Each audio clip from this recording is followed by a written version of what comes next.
नमस्कार दोस्तों, आज मैं आपको तुलसी माता की कहानी सुनाने जा रही हूँ। प्रेम से बोलिए तुलसी माता की जय हो, विष्णु भगवान की जय हो। एक बार की बात है, एक गांव में एक ननद और भौजाई रहती थीं। घर के सभी लोग बेटी को बहुत लाड से रखते थे, परंतु उसकी भाभी अपने ननद से बहुत जलती थी। एक दिन बहू ने अपने सास से कहा, माँ जी, आप अपने बेटी से घर का काम काज क्यों नहीं करवाती?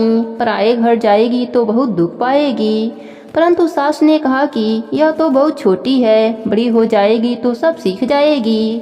बेटी का नाम रानी था। वह जब से समझदार हुई तभी से तुलसी माता का पूजा करती थी। तुलसी सींचती और सुबह शाम घी का दीपक लगाती थी।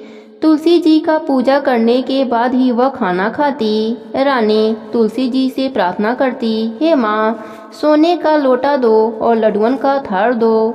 इस प्रकार सोने का लोटा और लड्डुअन का थार वहाँ आ जाता। रानी वह ले जाकर अपने माँ को दे देती। इसी तरह उनका घर चल रहा था। उनके घर में कभी अन्य धन की कमी नहीं हुई। एक दिन उसकी माँ अपने बेटे से बोली, बेटा, रानी का विवाह का समय हो गया है, तुम उसके लिए घर बार खोज दो।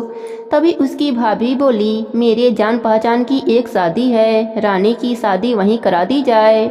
रानी की शादी हो गई। वह बहुत ही गरीब थे। सुबह हुआ तो रानी ने अपने सास से कहा, मैं पहले तुलसी जी की पूजा करूंगी, उसके बाद ही अन्न ग्रहण करूंगी। सास बोली, हमारे यहाँ तो तुलसी का पौधा नहीं है। रानी को उसके ननद के साथ पड़ोस में लगी तुलसी के पौधे के पास भेज दिया। रानी ने तुलसी जी की पूजा करी और वही मांगा जो हमेशा मांगती थी, सोने के लोटे में जल दो और लड्डुअन का थाल दो।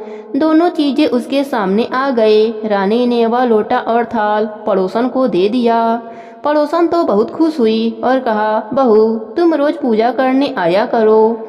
जब वह दोनों घर आए तो ननद ने अपने माँ को पूरी बात बताई। सास गुस्से से बोली, अब देखती हूँ कि यह अब कैसे तुलसी पूजा करने पड़ोस में जाती है। सुबह रानी ने तुलसी पूजा के लिए कहा तो सास पहले से ही गुस्से में बैठी हुई थी। उसने कहा, कोई पूजा नहीं होगी, चलो काम पर लग जाओ। रानी बहुत दुखी हुई। उसने कुछ भी नहीं खाया। इसी तरह 4-5 दिन निकल गए और वह भूखी प्यासी ही रही। रात में तुलसी माँ ने सपने में दर्शन दिया और बोली, बेटी, तुम आजकल मुझे जल से सींचने नहीं आती, मेरी पूजा पाठ भी नहीं करती, दिया भी नहीं जलाती हो। तब रानी ने कहा, मेरे ससुराल में तुलसी का पौधा नहीं है तो मैं कैसे पूजा करूं? तब तुलसी माता ने कहा, उठो और घर के आंगन में देखो, वहाँ तुलसी का पौधा है। रानी जब सुबह उठी तो उसने देखा सच में आंगन में तुलसी का पौधा था और उसमें हीरे मोती लटक रहे थे। वह बहुत खुश हुई और पूजा की थाली लेकर आई और जल से तुलसी जी को सींचा, घी का दीपक जलाया, परिक्रमा करी और उसने कहा, हे माँ, सोने के लोटे में जल दो और लड्डुअन का थाल दो। दोनों उसके आगे आ गए। बहू ने ले जाकर वह दोनों चीजें अपने सास को दे दिया।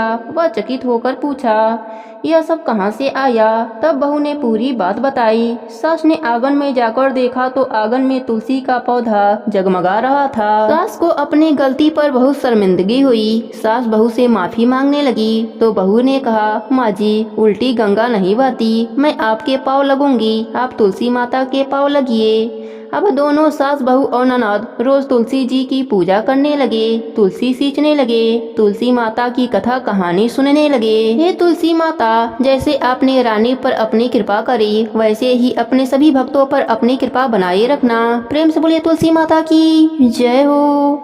भगवती तुलसी मूल प्रकृति की प्रधान अंश हैं। प्रारंभ में वे गोलोक में तुलसी नाम की गोपी थीं। भगवान के चरणों में उनका अतिशय प्रेम था। रास लीला में उनकी श्री कृष्ण के प्रति अनुरक्ति देखकर राधा जी ने कुपित होकर उन्हें मानव योनि में जन्म लेने का श्राप दे दिया। इससे वे भारतवर्ष में राजा धर्मध्वज की पुत्री हुईं। गोलोक में सुदामा नाम का एक गोप था, भगवान श्री कृष्ण का मुख्य पार्षद था। उसे भी किसी कारण से क्रोधित होकर राधा जी ने दानव योनि में जन्म लेने का श्राप दे दिया। उनके श्राप से अगले जन्म में वह सुदामा शंखचूड़ दानव बना। ब्रह्मा जी के प्रेरणा से भगवती तुलसी का शंखचूड़ दानव से गंधर्व विवाह संपन्न हुआ। ब्रह्मा जी का वरदान प्राप्त कर उस दानव राज ने अपने पराक्रम द्वारा देवताओं को स्वर्गलोक से निष्कासित कर उस पर अपना अधिकार कर लिया। देवगण एकत्र होकर भगवान विष्णु के शरण में गए। भगवान विष्णु जी ने देवताओं को शंखचूड़ के जन्म एवं वरदान आदि की सब कथा सुनाई तथा उसकी मृत्यु का उपाय बताते हुए उसे मारने के लिए भगवान शंकर को एक त्रिशूल प्रदान किया तथा यह भी बताया कि तुलसी का सतीत्व नष्ट होने पर ही उसकी मृत्यु संभव हो सकेगी। इसका भी आश्वासन भगवान विष्णु ने देवताओं को दिया। अपने कहे अनुसार भगवान विष्णु ने छल पूर्वक तुलसी का सतीत्व नष्ट किया। उधर भगवान शंकर ने त्रिशूल द्वारा शंखचूड़ का वध कर डाला। पतिव्रता तुलसी को भगवान के द्वारा छल पूर्वक अपना सतीत्व नष्ट करने की जानकारी हुई तो अत्यंत शोक होकर उसने भगवान को पसार होने का श्राप दे दिया। तुलसी की कारुणिक अवस्था देखकर उसे समझाते हुए भगवान ने कहा, हे भद्रे, तुमने मेरे लिए बहुत समय तक तपस्या किया है, साथ ही इस शंखचूड़ ने भी तुम्हारे लिए दीर्घ समय तक तपस्या की थी। तुम्हें पत्नी रूप में पाने के बाद अंत में वह गोलोक चला गया। अब मैं तुम्हें तुम्हारी तपस्या का फल प्रदान करना उचित समझता हूँ। तुम्हारा यह शरीर गंडकी नदी के रूप में प्रसिद्ध होगा। तुम्हारा केश समूह पुण्य वृक्ष के रूप में प्रकट होगा जो तुलसी नाम से प्रसिद्ध होगा। देव पूजन में प्रयुक्त होने वाले समस्त पुष्पों और पत्तों में तुलसी की प्रधानता होगी। सभी लोकों में निरंतर तुम मेरे सानिध्य में रहोगी। मैं भी तुम्हारे श्राप से पसार बनकर गंडकी नदी के तट के समीप निवास करूंगा। चारों वेदों को पढ़ने तथा तपस्या करने से जो पुण्य प्राप्त होता है वह पुण्य शालिग्राम शिला के पूजन से सुलभ हो जाएगा। उसी समय तुलसी के शरीर से गंडकी नदी उत्पन्न हुई और भगवान हरि उसी के तट पर मनुष्यों के लिए पुण्य फल देने वाले शालिग्राम बन गए। ब्रह्मा जी कहते हैं कि यदि तुलसी के आधे पत्ते से भी प्रतिदिन भक्ति पूर्वक भगवान की पूजा की जाए तो भी वह स्वयं आकर दर्शन देते हैं। अपनी लगाई हुई तुलसी जितना ही अपने मूल का विस्तार करती है उतने ही सहस्त्र युगों तक मनुष्य ब्रह्मलोक में प्रतिष्ठित होता है। यदि कोई तुलसी को संयुक्त जल में स्नान कराता है तो वह सब पापों से मुक्त हो भगवान विष्णु के लोक में आनंद का अनुभव करता है। जो व्यक्ति तुलसी का संग्रह करता है और लगातार तुलसी का वन तैयार करता रहता है वह उतने ही पाप मुक्त होकर ब्रह्म भाव को प्राप्त होता है। जिसके घर में तुलसी का बगीचा विद्यमान है उसका वह घर तीर्थ के समान है। वहाँ यमराज के दूत नहीं जाते। तुलसी वन सब पापों को नष्ट करने वाला पुण्यमय कामनाओं को देने वाला है। जो श्रेष्ठ मानव तुलसी का बगीचा लगाते हैं वे यमराज को नहीं देखते। जो मनुष्य तुलसी माला धारण करता है पाप उसके शरीर का स्पर्श नहीं करता है। जहाँ तुलसी वन की छाया होती है वहीं पितरों की तृप्ति के लिए श्राद्ध करना चाहिए। जो प्रतिदिन आदर पूर्वक तुलसी की महिमा सुनता है वह सब पापों से मुक्त होकर विष्णु लोक को जाता है। प्रेम से बोली तुलसी माता की जय हो, विष्णु भगवान की जय हो। एक समय की बात है, एक गांव में एक ब्राह्मण और ब्राह्मणी रहते थे। उनके कोई भी संतान न थी। ब्राह्मण नित्य नियम से सुबह नदी में स्नान करने जाता और घर आकर पूजा पाठ करता था। एक दिन ब्राह्मण नदी स्नान करने के बाद जाने लगा तो पीछे से किसी ने आवाज दी, बाबा मैं भी आऊं। उस ब्राह्मण ने पीछे मुड़कर देखा पर वहाँ कोई नहीं था। फिर से चला तो फिर से आवाज आई, बाबा मैं भी चलूं।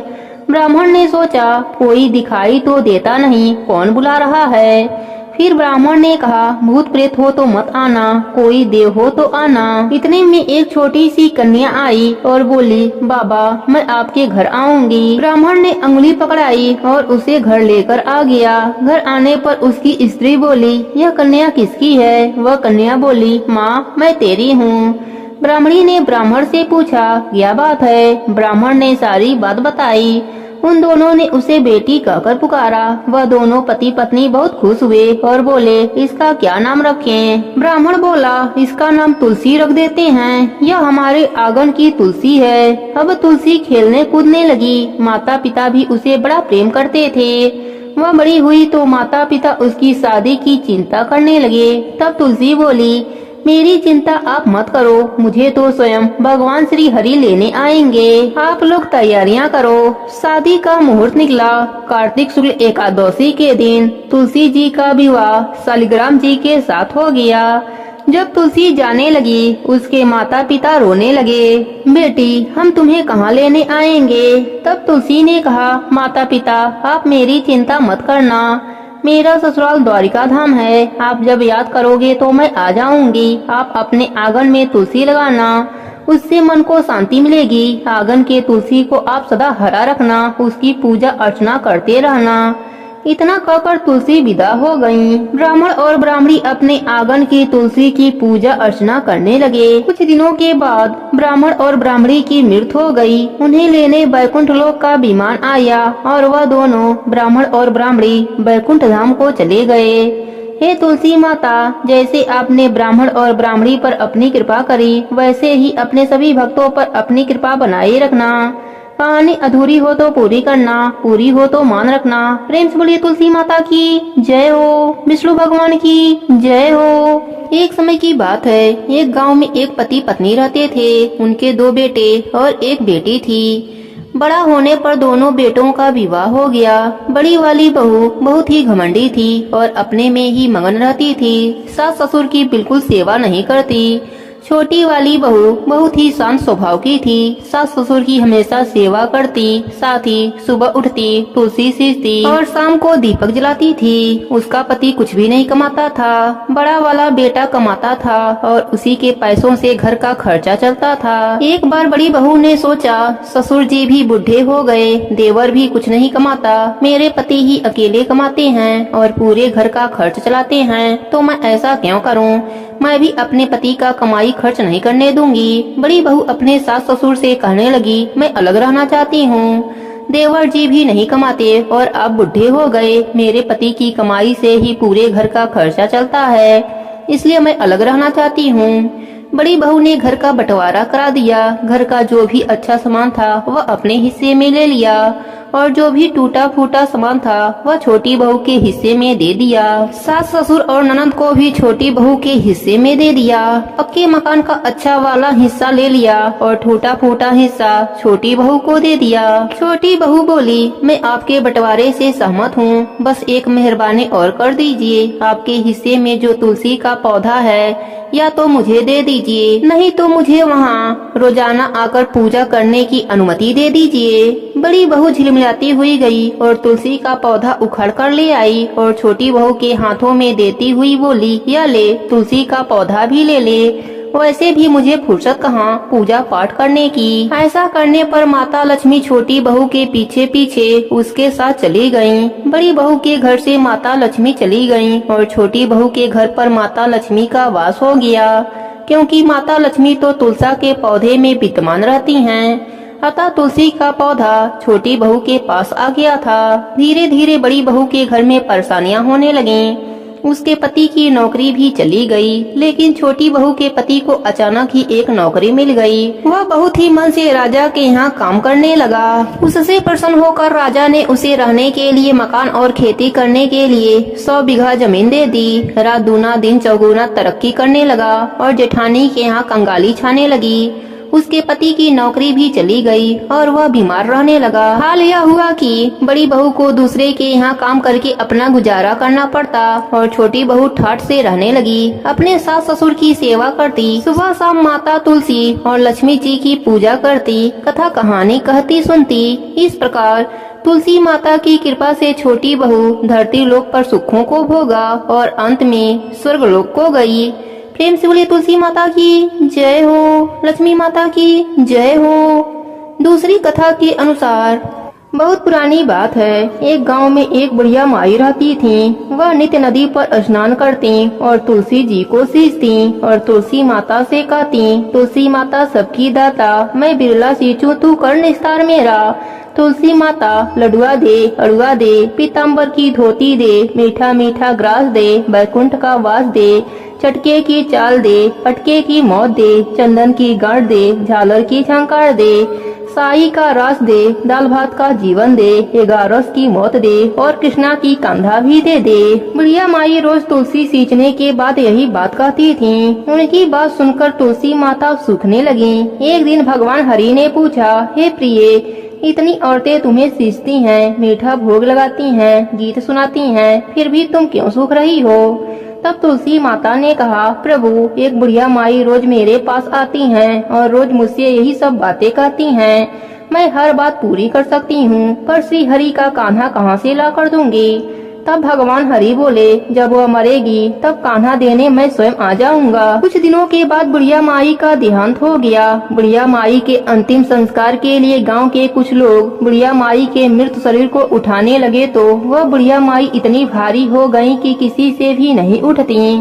तब सब गांव वाले बोलने लगे कि बुढ़िया माई तो अपने पूरे जीवन में पूजा पाठ किया था, फिर भी यह इतनी भारी कैसे हो गई। तभी उधर से बूढ़े ब्राह्मण के रूप में भगवान हरि स्वयं वहाँ आए और पूछने लगे कि क्या हुआ। तब सभी कहने लगे, बुढ़िया माई का शरीर उठ नहीं रहा है, लगता है यह पाप भी बहुत करती थीं, इसलिए यह मरने के बाद भारी हो गई हैं। तब भगवान के रूप में प्रभु बोले, मुझे इसके कानों में एक बात कहने दो, शायद उठ जाए। लोग बोले, ठीक है, आप भी प्रयास कर लो। भगवान बुढ़िया माई के कानों में कहने लगे, बुढ़िया माई, मन की निकाल ले, अड़ुआ ले, गड़ुआ ले, पीताम्बर की धोती ले, मीठा मीठा ग्रास ले, बैकुंठ का वास ले, चटके की चाल ले, पटके की मौत ले, चंदन की गांठ ले, झालर की झंकार ले, दाल भात का जीवन ले, एकादशी की मौत ले और ले श्री हरि का कान्हा भी ले ले। इतना कहते ही बुढ़िया माई हल्की हो गई। भगवान अपने कन्हे पर उसे ले गए। बुढ़िया माई को मुक्ति मिल गई और वह श्री हरि के साथ बैकुंठ लोक को चली गयी। हे तुलसी माता, जैसे आपने बुढ़िया माई पर अपनी कृपा करी, वैसे ही अपने सभी भक्तों पर अपनी कृपा बनाए रखना। प्रेम से बोले तुलसी माता की जय हो, विष्णु भगवान की जय हो।